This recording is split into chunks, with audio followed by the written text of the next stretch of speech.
Our next course is about Wi-Fi 6. So let's get into the course. Wi-Fi 6 is the next evolution of wireless local area network technology. The name Wi-Fi 6 is part of a new naming convention, the Wi-Fi Alliance, imposed on Wi-Fi standards to make them more easily understood by Wi-Fi users, making it much like the 3G, 4G, or 5G naming conventions used by cellular data networks. The new designations have nothing to do with speed, bandwidth capabilities, or other technical benchmarks. They are purely generational. Topics included in this course are: first, introduction about Wi-Fi 6. Second, what is Wi-Fi 6? Third, what problem does Wi-Fi 6 solve? Fourth, Wi-Fi 6 timelines. Fifth, key enhancements of Wi-Fi 6. Sixth, OFDMA and multiple MIMO, that is alone or together. Seventh, Wi-Fi 6 features will be explained. Eighth, then Wi-Fi 6 products. Ninth, what is Wi-Fi 6E and why will Wi-Fi 6E be used?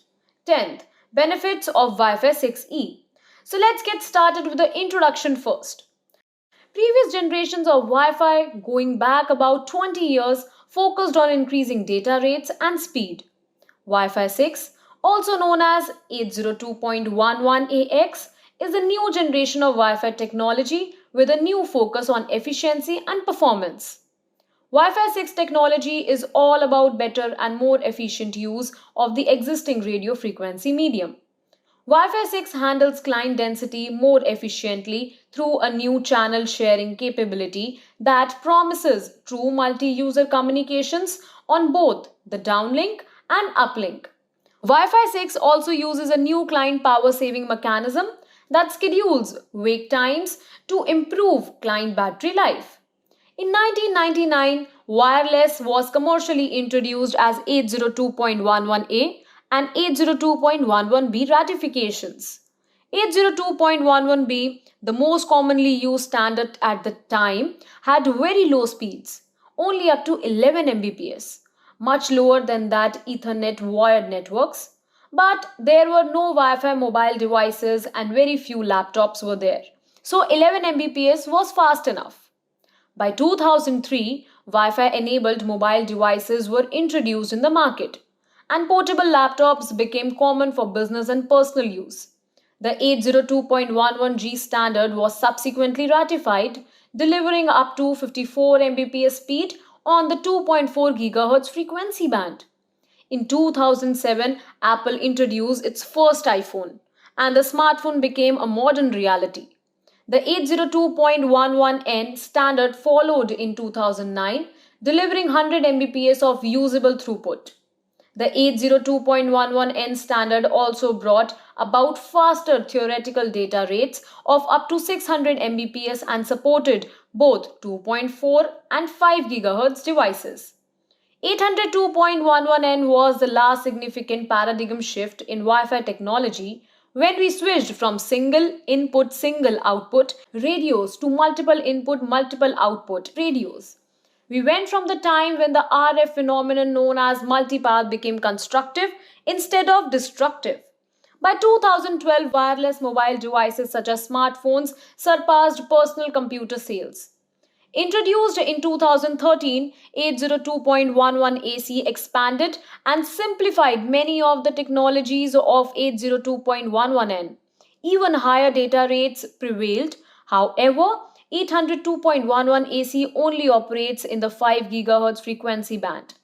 Although data rates of up to 6.93 Gbps are theoretically possible with 802.11ac, data rates of up to 400 to 800 Mbps are more likely in the real world. 802.11ac also introduced a multi-user technology known as multi-user MIMO. However, the implementation has been sparse. Over the years, the main emphasis has been on faster speeds and higher data rates to meet the high density demands in enterprise WLANs.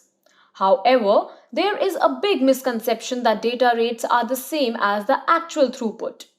Furthermore, speeds can be overrated. What good is a Ferrari that can travel 300 km per hour if the Ferrari is stuck in traffic gridlock? The demand of wireless access from users has shifted from a nice to have a necessity. Due to this, network performance has become a business critical requirement. Both workers and consumers have come to expect a reliable Wi Fi connection, the absence of which can influence their decision to enter an establishment or to leave. In order to attract and retain customers and employees, companies need to offer reliable Wi Fi and an amazing experience or risk losing business. And to accommodate the growing number of mobile and IoT devices, improvements to the efficiency of wireless network and how it handles congestion and ever increasing capacity demands has become a key factor of success. Now our next topic is what is Wi-Fi 6? Let's see what is it. Behind the Wi-Fi 6 name is the latest version of the 802.11 wireless networking standard, 802.11ax. The new Wi-Fi standard is reportedly up to 30% faster than Wi-Fi 5, but speed hasn't been the main benefit touted by the Wi-Fi Alliance and other industry experts. Wi-Fi 6 also brings lower latency, more simultaneously deliverable data, and improved power efficiency. In order to provide these changes, Wi-Fi 6 is improving on and introducing new technology. Wi-Fi 6 is the first iteration of 802.11 to include orthogonal frequency division multiple access, which is an improvement on orthogonal frequency division multiplexing. The major difference between OFDM and OFDMA is how it handles serving multiple connected devices. OFDM only transmits traffic to a single recipient at a time, which can create lag while users wait their turn for data. OFDMA can transmit data to multiple devices at the same time, splitting traffic into smaller packets to eliminate queuing. Wi-Fi 6 extends the capabilities of multi-user, multi-input or multi-output. MIMO was previously available only for downstream connections and allowed for a device to send data to multiple receivers at the same time. Wi-Fi 6 adds multiple MIMO capabilities to upstream connections as well. This allows more simultaneous devices on one network. OFDM is used by Wi-Fi 5, 4, and older standards to encode and transmit data. In essence, OFDM allows multiple clients or access points to contend for the ability to transmit data. Once the network is idle, data can be transmitted. OFDM is a popular and reliable way to decentralize access, but it has a major problem. It can lead to serious latency. Enter OFDMA, which makes a major change for OFDM. It puts transmission coordination in the hands of 802.11ax APs. The AP centrally schedules data transmission and is able to further divide frequencies in order to transmit data to or from multiple clients at the same time. The goal behind OFDM is to reduce latency and increase network efficiency, especially in high demand environments like stadiums, conference halls, and other public spaces. Because OFDMA broadcasts multiple signals at the same time, it can also increase the unit interval, which means outdoor Wi-Fi deployments will be faster and more reliable as well. Our next topic is what problem does Wi-Fi 6 solve? Let's see. Although Wi-Fi is a resilient technology, it has not necessarily been efficient. Wi-Fi operates at both Layer 1 and Layer 2 of the OSI model, and the efficiency exists at both layers. Historically, previous 802.11 amendments defined technologies that gave us higher data rates and wider channels but did not address efficiency.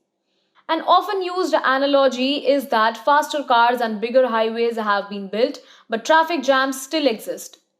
Despite the higher data rates and 40 or 60 or 120 MHz channels used by 802.11n or AC radios, multiple factors contribute to the Wi-Fi traffic congestion, which does not provide efficient use of the medium. That leads us to a Wi-Fi traffic jam. 802.11 data rates are not TCP throughput. Always remember that radio frequency is a half duplex medium and that the 802.11 medium convention protocol of CSMA or CA consumes much of the available bandwidth. In laboratory conditions, TCP throughput of 60 to 70% of the operational data rate can be achieved using 802.11n or AC communication between one access point and one client. The aggregate throughput numbers are considerably less in real world environments with the active participation of multiple Wi Fi clients communicating through an AP. As more clients contend for the medium contention overhead increases significantly and efficiency drops. Therefore, the aggregate throughput is usually at best 50% of the advertised 802.11 data rate. Wi Fi 6 technology is all about better and more efficient use of the existing radio frequency medium. Higher data rates and wider channels are not the goals of the Wi Fi 6. The goal is better and more efficient 802.11 traffic management. Most of the Wi Fi 6 enhancements are at the PHY layer and involve a multi user version of OFDM technology instead of the single user OFDM technology already used by 802.11a or G or N or AC radios. Another significant Wi Fi change is that an access point can supervise both downlink and uplink transmission to multiple clients' radios while the AP controls the medium. In addition to these multi user efficiency enhancements, Wi Fi 6 radios will be backward compatible with 802.11a or B or G or N or AC radios. Please note that unlike 802.11 AC radios, which can transmit only the 5 GHz band frequency, 802.11 AX radio can operate on both the 2.4 GHz and 5 GHz frequency band. Our next topic is Wi-Fi 6 timelines. The Wi-Fi Alliance began offering Wi-Fi 6 certification for 802.11 AX devices in September 2019. The first two devices the Wi-Fi Alliance announced as being Wi-Fi 6 certified are the Samsung Galaxy S10 and the Ruckus R750 wireless access point. Since the release of those two devices, a number of Wi-Fi 6 certified routers have become available. The Wi-Fi Alliance has a product finder page that should be a first stop for those looking for purchase Wi-Fi 6 certified smartphones, computers, or access points. If it isn't on the page, it's not certified, and that means it may not support nor can it guarantee the speed, functions, or security of a certified product. The Institute of Electrical and Economics Engineering and Wi-Fi Alliance have worked together to identify areas of improvement to the current standard. The conclusion was to focus on performance under typical conditions to holistically raise the performance of the entire network. This is the departure from the previous model where the focus was a look at advanced peak data rates under perfect conditions.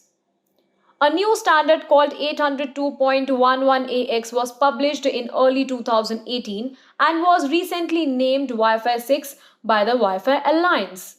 One of its main focuses is to enhance the efficiency of how access points handle devices simultaneously. It's no longer about comparing Wi-Fi speeds, it's more about the capacity of the network to provide the optimal throughput for all clients. Now, next topic is key enhancements of Wi-Fi 6.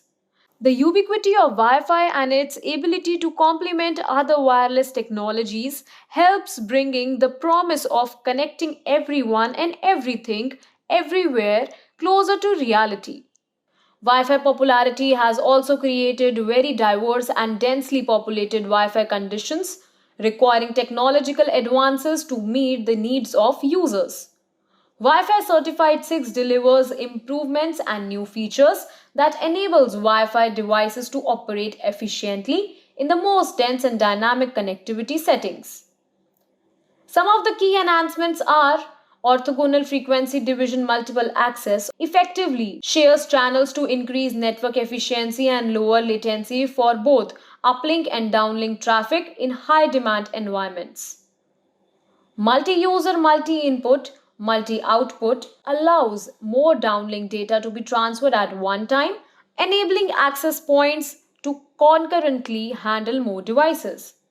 Target wait time significantly improves network efficiency and device battery life, including IoT devices. 1024 quadrature amplitude modulation mode increases throughput for emerging bandwidth intensity uses by encoding more data in the same amount of spectrum. Transmit beamforming enables higher data rates at a given range to increase network capacity. BSS coloring to enhance coexistence with better frequency usage.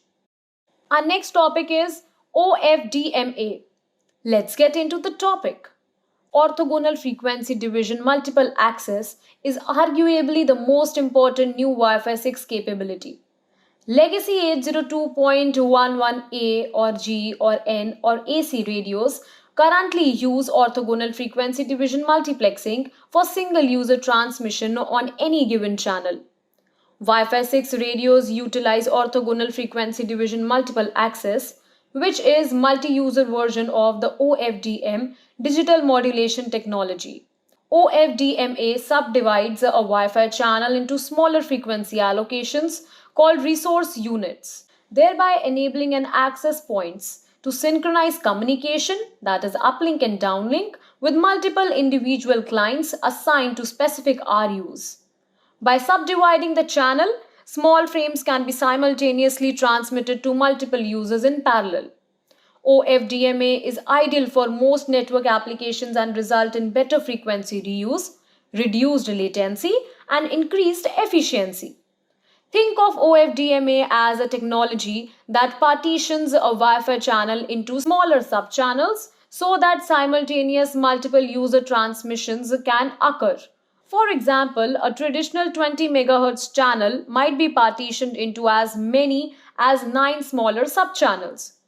Using OFDMA, a Wi-Fi 6 AP could simultaneously transmit small frames to 9 Wi-Fi 6 clients. The Wi-Fi Certified 6 certification program from the Wi-Fi Alliance currently validates up to 4 resource units. OFDMA is a much more efficient use of the medium for smaller frames. The simultaneous transmission cuts down on excessive overhead at the medium access control sublayer as well as medium contention overhead. The AP can allocate the whole channel to a single user or partition it to serve multiple users simultaneously based on client traffic needs. The goal of OFDMA is better use of the available frequency space. OFDMA technology has been time tested with other RF communications. For example, OFDMA is used for downlink LTE cellular communications. OFDMA is an OFDM based multiple access scheme where different subsets of subcarriers are allocated to different users, allowing simultaneous data transmission to or from one or more users. Thus, OFDMA technology enables better utilization of the frequency spectrum. The difference between OFDM and OFDMA is illustrated in figure as follows. Similar to OFDM, OFDMA employs multiple subcarriers, but the subcarriers are divided into several groups. Each group is referred to as an RU. With OFDMA, different transmit powers may be applied to different RUs. In this way, the efficiency of the network can be significantly increased for a large number of users. Wi-Fi 6 supports OFDMA in both downlink and uplink direction. In downlink, OFDMA and multiple access point determines the allocation of RUs based on the downlink packets and priority of the users. The uplink OFDMA, the stations inform the AP that itself has buffers that needs to be transmitted. Then the AP schedules resources for one or more station based on the needs and the performance of the channels. Our next topic is multi-user, multiple input, multiple output, multiple MIMO. Wi-Fi 6 radios also support a secondary multi-user technology called multiple input, multiple output, multiple MIMO. Much like OFDMA, Multiple MIMO allows for multiple user communications downlink from an access point to multiple clients during the same transmission opportunity. However, as opposed to partitioning the frequency space, multiple MIMO instead takes advantage of the fact that access points have multiple radios and antennas. A multiple MIMO access point transmits unique modulated data streams to multiple clients simultaneously. You can also refer to the figure on the screen. The goal is to improve efficiency by using less airtime. A five-number syntax is sometimes used when describing multiple MIMO radio capabilities. In a multiple MIMO system, the first number always references the transmitter and the second number references the receivers. The third number represents how many unique single user streams of data can be sent or received. The fourth number references how many multiple user streams can be transmitted.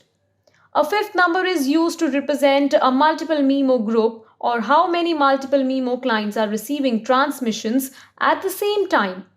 For example, when a multiple MIMO capable access point operates using 4 into 4 is to 4 is to 4 is to 4, four unique spatial streams would be destined to four independent multiple MIMO capable clients. You can refer to the previous figure.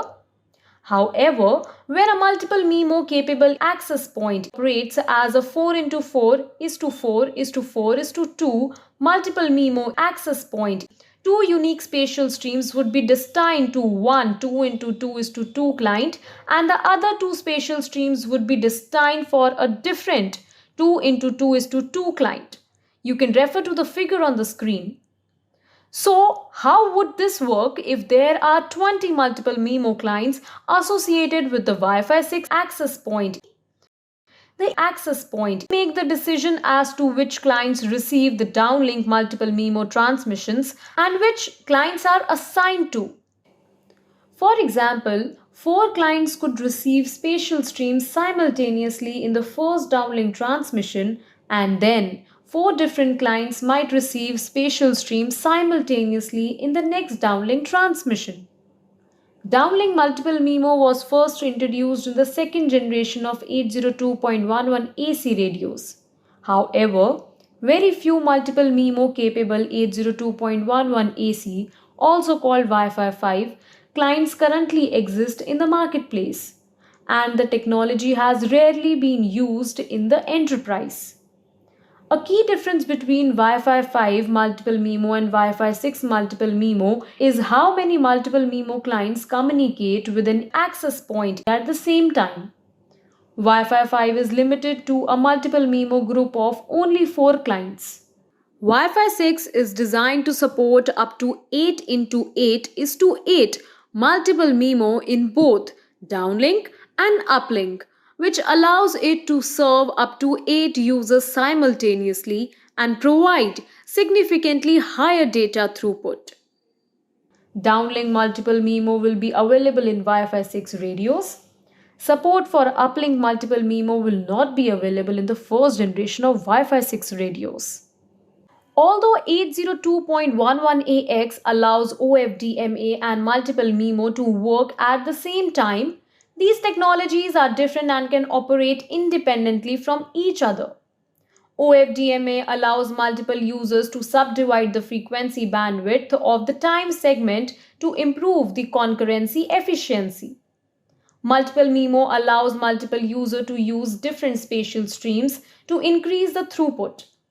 They are therefore complementary and could be utilized based on the type of applications as shown on the figure on the screen. As illustrated in a figure, different users, for example, web browsing, video and chat, can use different resource units, that is a truck divided by rectangle illustrating resource units, to communicate. Further, a user, for example, video, can use several spatial streams, example trucks on different lanes, in parallel, and this can be done by many users simultaneously. That OFDMA and multiple MIMO can work together can be explained by taking an example. When there are 8 users and 4 resource units, Users 1 to 5 use resource units 1 and users 6 to 8 use resource units 2, resource units 4 respectively. And user 1 to 4 use different spatial streams to transmit data on the same resource units. That is, resource units 1, there are 4 users that use different spatial streams in parallel. In this case, the OFDMA and the multiple MIMO are therefore working together. Our next topic is BSS coloring. Let's get started. A basic service set is the cornerstone topology of any 802.11 network. The communicating devices that makes up a BSS consist of one access point radio with one or more client stations. Wi-Fi 6 radios are able to differentiate between BSS using a BSS color identifiers when other radios transmit on the same channel. If the color is the same, this is considered to be an inter-BSS frame transmission. In other words, the transmitting radio belongs to the same BSS as the receiver. If the detected frame has a different BSS color from its own, then the STA considers that frame as an inter-BSS frame for the overlapping BSS. An 802.11ax access point has the ability to change its BSS color if it detects an OBSS using the same color. The duplicate color detection of an OBSS is also referred to as color collision. As shown in the figure, 802.11ax access point can detect a color collision if it hears a transmission from an access point or client in a different BSS that happens to have the same color. Additionally, an associated 802.11ax client may send a color collision report to its associated access point if the client detects a color collision. As shown in figure, AP1 cannot hear AP2. However, an associated client to AP1 can hear the OBSS with the same color and can then send a color collision report. The client station's autonomous report will include BSS color information of all OBSS that the client is able to detect. When an access point detects a color collision by itself or based on the color collision information, the access point gathered from the autonomous client's reports, access point can decide to change its BSS color. It should be noted that the criteria for changing the BSS color and the method for selecting a new BSS color are beyond the scope of the current 802.11ax draft amendment. Most likely, WLAN vendors will incorporate BSS color changes into adaptive RF protocols. An access point can inform all its associated clients about a BSS color change in an action frame called the BSS color change announcement frame. The color change information can optionally also be included in beacons, probe responses, and reassociation response frames. As shown in figure here, an information element called the BSS color change announcement element contains a color switch countdown field which tells the associated client how many more beacons the access point will transmit before the BSS color change occurs. The new BSS color subfield contains the numerical value of the new BSS color. Our next topic is target wake time. TWT is a Wi-Fi 6 enhanced power saving mechanism. A TWT is a negotiated agreement based on expected traffic activity between the access point and clients to specify a scheduled target wake up time for Wi-Fi 6 clients in power save mode. The negotiated TWTs allow an AP to manage client activity by scheduling client stations to operate at different times in order to minimize contention between the clients. The TWT reduces the required amount of time that a client station in PS mode needs to be awake. This allows the client to sleep longer and reduce energy consumption, as opposed to legacy client power saving mechanisms such as delivery traffic indication map, which requires sleeping client devices to wake up in microsecond intervals. TWT could theoretically allow client devices to sleep for hours. TWT is thus an ideal power saving method for mobile devices and Internet of Things devices that need to conserve battery life. As depicted in a figure, a TWT frame change is used between the API and the clients to negotiate a scheduled TWT. For each Wi Fi 6 client, there can be as many as 8 separately negotiated scheduled wake up agreements for different types of application traffic. Once the negotiation is complete, the clients sleep and then awaken at the targeted intervals. Most IoT devices with a Wi Fi radio transmit in the 2.4 GHz frequency band. Keep your fingers crossed for IoT devices manufacturers to take advantage of Wi Fi 6 radios in their IoT devices as opposed to other communication technologies such as Bluetooth Low Energy, Sigfox, and Zigbee. Our next topic is 1024 QAM. Although the primary goal of Wi Fi 6 is increased efficiency, more speed is not a bad thing. Elevated efficiency and more speed are not mutually exclusive goals. Quadrature amplitude modulation uses both the phase and amplitude of a radio frequency signal to represent data bits. Wi Fi will support 1024 QAM and new modulation and coding schemes that defines a higher data rates. For comparison, 256 QAM modulates 8 bits per symbol, whereas 1024 QAM modulates 10 bits per symbol, a potential 25% increase in data throughput. Wi-Fi 6 also introduces two new MCS that will make use of 1024 QAM modulation. MCS 10 and MCS 11, both of which will be optional. In first generation Wi-Fi 6 radios, 1024 QAM may only be used with 242 subcarrier resource unit or larger. This means that at least a full 20 MHz of channel bandwidth will be needed for 1024 QAM. Much like 256 QAM, very high signal to noise radio threshold 35 decibels or more will be needed in order for Wi-Fi 6 radios to use 1024 QAM modulation. Pristine radio frequency environments with a low noise floor and close proximity between a Wi-Fi 6 client and a Wi-Fi 6 AP will most likely be needed. A constellation diagram, also known as constellation map, is a two-dimensional diagram often used to represent QAM modulation. A constellation diagram is divided into four quadrants. Different locations in each quadrant can be used to present data bits. Areas on the quadrant relative to the horizontal axis can be used to present various phase shifts. Areas relative to the vertical axis can be used to present amplitude shifts. The number of points in the modulation constellation charts determine the number of bits conveyed with each symbol. Figure shows a comparison of constellation charts between 256 QAM and 1024 QAM modulation. As you can see, 1024 QAM has many more constellation points. Error vector magnitude is a measure used to quantify the performance of a radio receiver or transmitter in regard to the modulation accuracy. With QAM modulation, EVM is a measure of how far a received signal is from a constellation point. Any Wi-Fi 6 radios that use 1024 QAM modulation will need strong EVM and receive sensitivity capabilities. Wi-Fi 6 products. Now see what are the Wi-Fi 6 products. The Samsung Galaxy Note 10 and the Ruckus R750 are the world's first Wi-Fi certified 6 smartphones and access point, respectively. Wi-Fi Alliance expects most leading phones and access points will soon support the latest generation of Wi-Fi.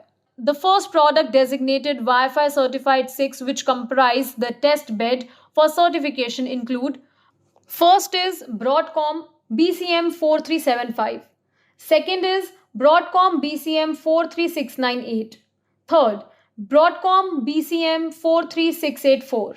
Fourth, Cypress CYW 89650 Autograde Wi-Fi 6 certified.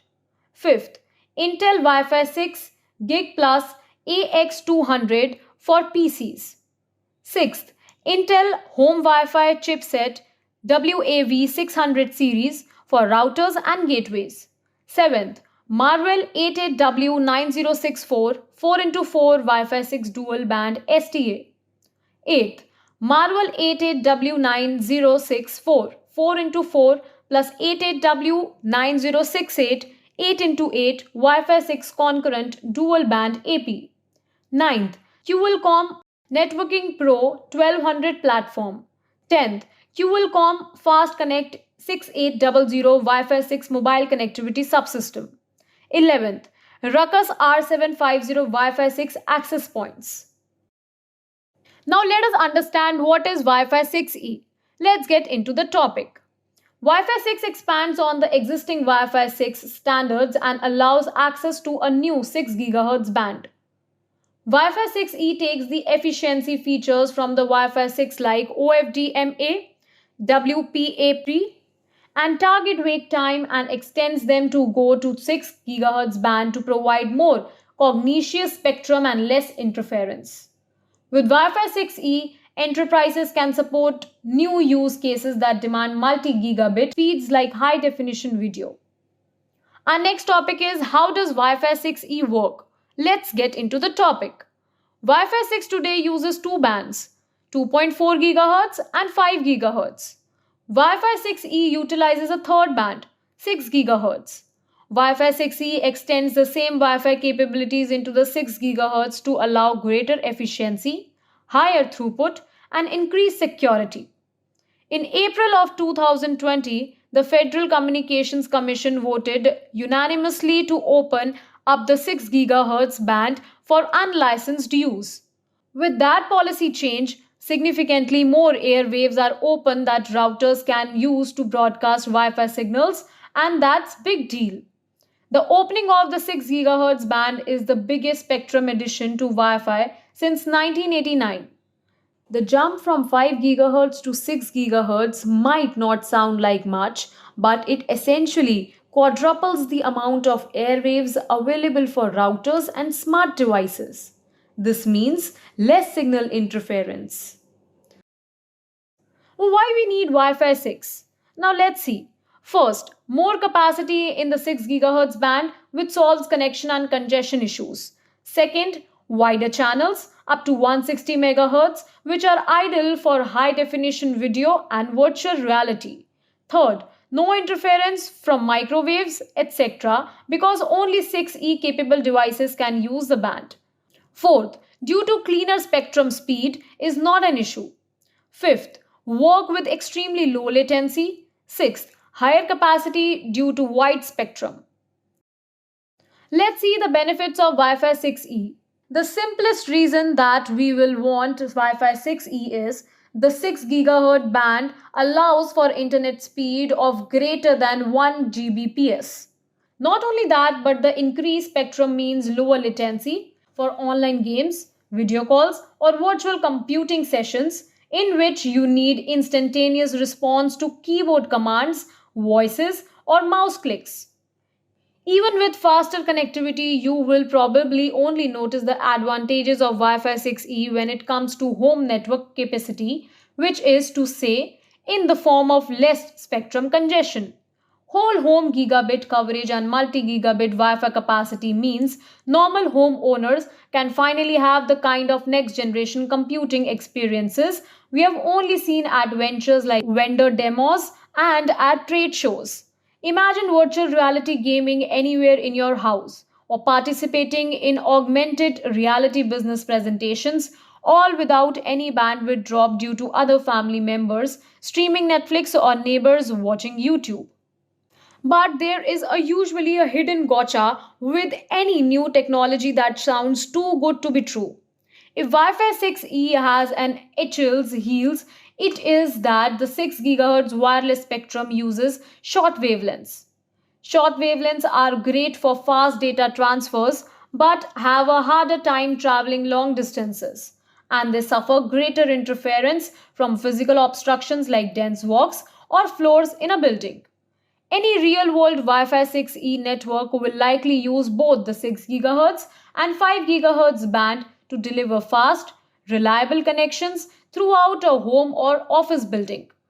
It's also entirely possible that future Wi-Fi 6E network will use a combination of main Wi-Fi 6E router and one or more Wi-Fi 6E repeaters to create a wireless mesh network that delivers the promised performance of Wi-Fi 6E even in large homes or office buildings with multiple obstructions. Here I conclude this course. Hope you understand all the concepts clearly. Meet you in the next course.